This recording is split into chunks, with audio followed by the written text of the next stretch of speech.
নমস্কার বন্ধুরা, গোপলু কিচেনে আপনাদের সবাইকে স্বাগত।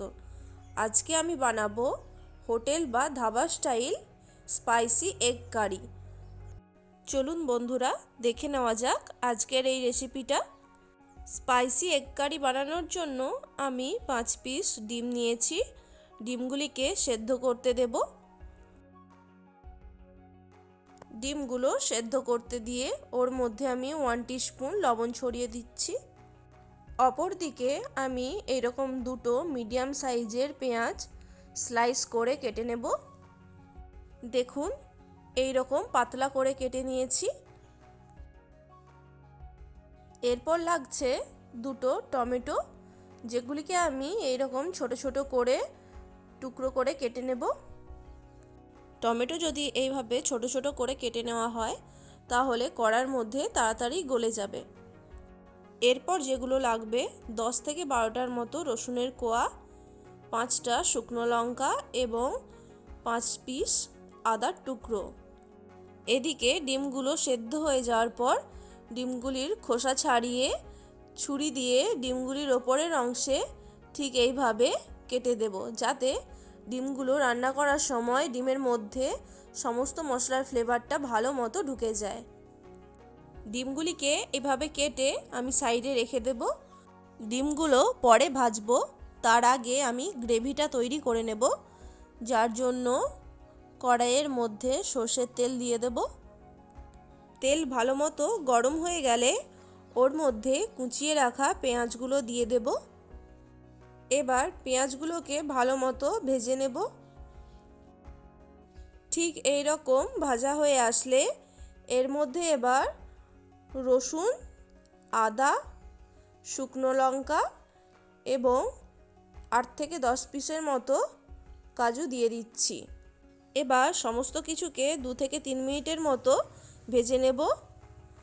এরপর ওর মধ্যে দিয়ে দেব টমেটো কুচি, এবং টমেটোটা যাতে ভালো মতো গলে যায় তার জন্য আমি 1 টিস্পুনের মতো লবণ দিয়ে দিলাম।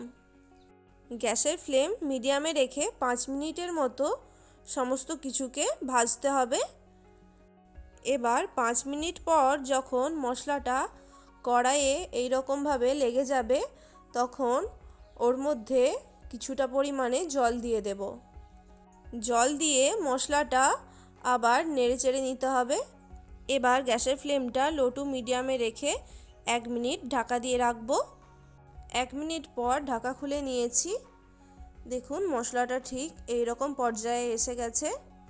আর অবশ্যই খেয়াল রাখতে হবে মশলাটা যাতে না তলায় লেগে যায়।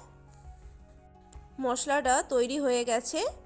এবার গ্যাসের ফ্লেমটা অফ করে দিয়ে মশলাটা কিছুক্ষণ ঠান্ডা হতে দেব। অপরদিকে ডিম ভাজার জন্য কড়াইয়ে পরিমাণ মতো সর্ষের তেল দিয়ে দিচ্ছি। তেল ভালো করে গরম হয়ে গেলে ওর মধ্যে ডিমগুলি একে একে দিয়ে দেব। ডিমগুলিকে ভালো করে ভেজে নেব। ডিমগুলির মধ্যে আমি আগে থেকে হলুদ আর লবণ মাখিয়ে রাখিনি।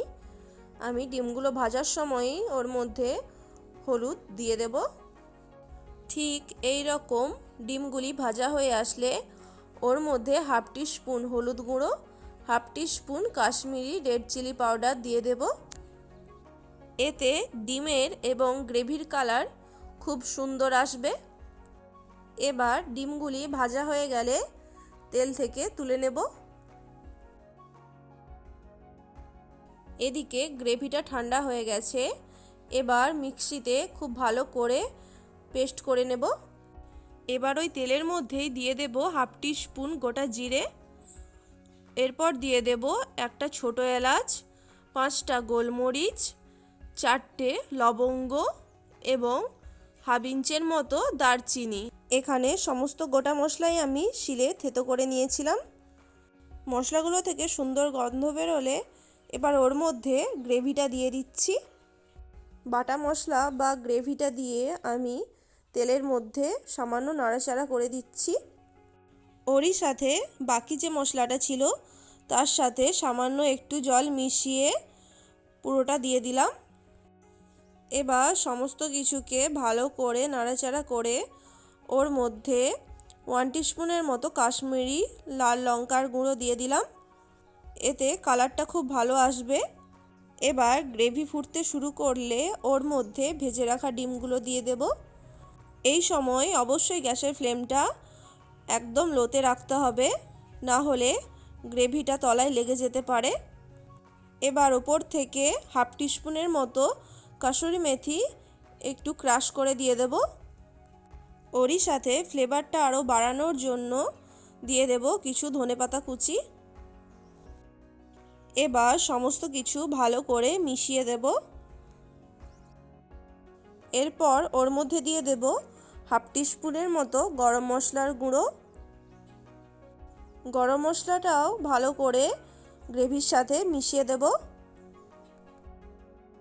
সমস্ত কিছু ভালো করে মিশিয়ে দিয়ে এবার 2 মিনিটের জন্য লো টু মিডিয়াম ফ্লেমে ঢাকা দিয়ে রাখবো, যাতে ডিমের মধ্যে সমস্ত মশলার ফ্লেভারটা খুব ভালো মতো ঢুকে যায়।